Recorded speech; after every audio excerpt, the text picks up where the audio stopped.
पापा, मुझे शादी नहीं करनी। शादी में बस कुछ ही दिन बचे थे। सारी तैयारियां जोर शोर से चल रही थीं।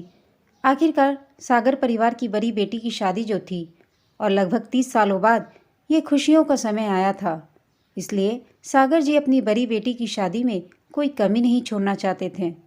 कहने को तो वो कपड़ों के व्यापारी थे, परंतु मेहनत व ईमानदारी से इतना कमा लेते थे कि घर का गुजारा बहुत अच्छे से हो जाता था। वह भगवान की कृपा से उनके तीनों बच्चे भी अच्छे थे। बड़ी बेटी नेहा पढ़ लिख कर सरकारी स्कूल की टीचर बन चुकी थी। छोटी बेटी कॉलेज की पढ़ाई कर रही थी। वह बेटा अभी स्कूल में ही था।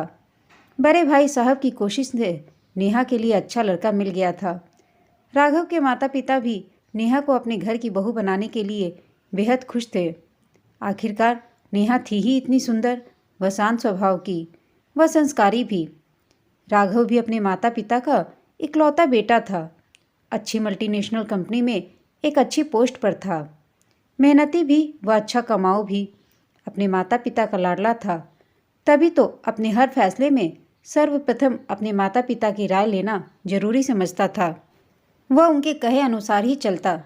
नेहा के माता पिता राघव को देखने सबसे पहले उसके घर गए थे। उनके राघव से बातचीत करके अच्छा लगा।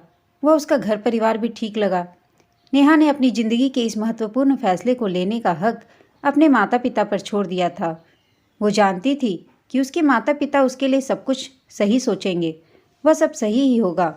उनकी खुशी को देख नेहा ने भी राघव से मिलने की स्वीकृति दे दी थी। लगभग 5 दिन के पश्चात राघव और उसके माता पिता नेहा को देखने आ गए थे। दोनों की बातचीत के बाद रिश्ता पक्का हो गया था। वह मुंह मीठा करा बधाई दे दी गई थी। कुछ दिन बाद उनकी सगाई भी कर दी गई। अब धीरे धीरे नेहा और राघव की फ़ोन पर आपसी बातचीत होने लगी। घर वालों की इजाज़त से दोनों ने मिलना जुलना भी शुरू कर दिया था। आखिरकार घर वाले भी समझते थे कि ये आधुनिक समाज है। अगर मिलेंगे जुलेंगे नहीं तो एक दूसरे को समझेंगे कैसे, क्योंकि पूरी ज़िंदगी का जो सवाल ठहरा। हर दिन हर रविवार दोनों पूरा दिन एक दूसरे के साथ व्यतीत करते। नेहा थोड़ा कम बोलती थी, वहीं राघव थोड़ा सा बातूनी था। वो कहते हैं ना कि जब तक हम किसी से 2-4 बार मिल नहीं लेते तब तक उसके विचार व स्वभाव का पता लगाना मुश्किल सा ही रहता है। कुछ इसी तरह चल रहा था नेहा के साथ। धीरे धीरे राघव का एक अजीब सा व्यक्तित्व देखने को मिल रहा था उसे। किसी न किसी तरीके से वो खुद का पद ऊंचा बता शादी में नेहा के घर वालों की तरफ से सब कुछ अच्छा, बढ़िया व कीमती सामान लेने का अपना लालची रूप दिखा ही देता। इसके बारे में नेहा ने अपने घर वालों से भी बात करी, परंतु लड़का अच्छा, पढ़ा लिखा व अच्छा कमाने वाला कहकर उसके घर वाले उसे यह सब न सोच खुश रहने व अपनी आने वाली नई जिंदगी की नई खुशियों के बारे में सोचने को कहते। बाकी वो सब संभाल लेंगे। परंतु नेहा को यह सब ठीक न लगता। शादी का समय नज़दीक आ गया था। दोनों परिवारों की फ़ोन पर तैयारियों से संबंधित आपसी बातचीत चलती ही रहती थी।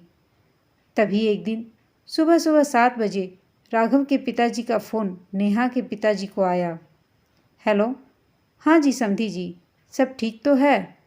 इतनी सुबह सुबह आपका फ़ोन आता देख दिल की धड़कनें सी बढ़ गई। अच्छा, अभी थोड़ी देर में आप घर आएंगे, मिलकर बात करेंगे? कुछ तो बताइए, आखिरकार बात क्या है? हमसे कोई गलती हो गई क्या? चलिए ठीक है, आपका स्वागत है, कहकर नेहा के पिताजी ने फ़ोन रख दिया। वो अपने बड़े भाई साहब को फ़ोन पर सारी बात बता उन्हें वहाँ बुला लिया। ना जाने अब क्या फरमाइश होगी।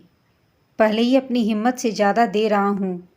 अगर इस बात का पता नेहा को चल गया कि वो लोग उनकी शर्त न पूरी होने पर रिश्ता तोड़ने की बात कर रहे हैं तो वह तुरंत ये रिश्ता तोड़ देगी। फिर कौन करेगा उससे शादी, और बदनामी अलग हो जाएगी समाज में कि शायद लड़की में ही कोई कमी होगी। अपनी धर्मपत्नी से चिंतित स्वर में सागर जी बोले। यह सारी बात नेहा दरवाजे के पीछे खड़े होकर सुन रही थी। फिर दबे पांव अपने कमरे में चली गई। कुछ देर बाद डोरबेल बजी राघव व उसके मम्मी पापा आए थे। नेहा, जाओ बेटा, तुम चाय नाश्ते की तैयारी करो। ऐसा कह नेहा के पिता ने उसे वहाँ से जाने को कहा। नेहा चुपचाप चली गई। नेहा रसोई घर में जाने की बजाय दरवाजे के पीछे खड़े होकर राघव व उसके माता पिता द्वारा दहेज में एक नई कार की मांग की बात सुन रही थी। उनके अनुसार आखिर उनकी बेटी नेहा भी तो उस गाड़ी में घूमेगी। अपनी बेटी के लिए इतना तो कर ही सकते हैं आप। नेहा के पिताजी हाथ जोड़कर बोले कि वो पूरी कोशिश करेंगे कि दहेज में गाड़ी दें, कोई शिकायत का मौका नहीं देंगे।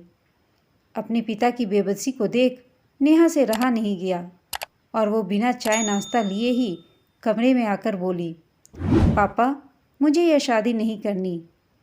उसकी यह बात सुन सब चौंक गए, क्योंकि यह शादी नहीं, एक सौदा है। अरे, यह क्या कर रही हो नेहा? हम दोनों की कुछ ही दिनों बाद शादी है, सारी तैयारियां हो चुकी है और अब तुम ऐसा कैसे कर सकती हो? राघव आक्रोश रूपी स्वर में बोला।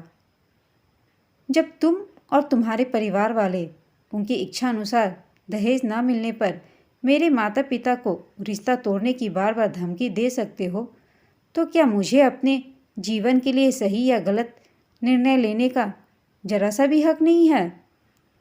नेहा ने भी राघव को जवाब दिया, आप लोगों जैसी गंदी मानसिकता वाले लोगों के साथ कौन रिश्ता जोड़ना चाहेगा, जो रिश्तों से ज़्यादा पैसों को अहमियत देते हैं।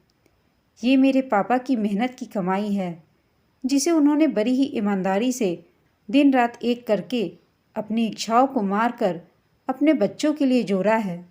वह मेरा घर बसाने के लिए वो कार तो क्या, दुनिया की हर चीज़ आपके कदमों में रख देते। लेकिन नहीं चाहिए मुझे ऐसी शादी की खुशियाँ जो मेरे माता पिता के आत्मसम्मान को ठेस दे। मेरे माँ बाप अपने जिगर के टुकड़े को आपको सौंप रहे थे, परंतु आपने उसे सौदा समझ लिया। वह मेरे पापा की चुप्पी को उनकी कमजोरी।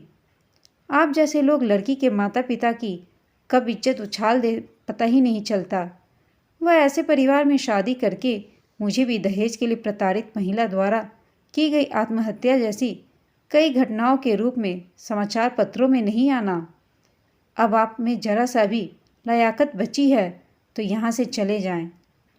जानती हूँ कि शादी में कुछ ही दिन बचे हैं।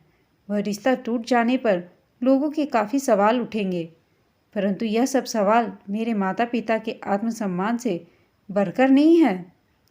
चाहती तो तुम्हारे इरादे भांपने के बाद शादी के मंडप में ये रिश्ता तोड़ कर तुम सबको पुलिस के हवाले कर देती, ताकि आप लोगों की आगे किसी और लड़की के साथ ऐसा करने की हिम्मत ना होती।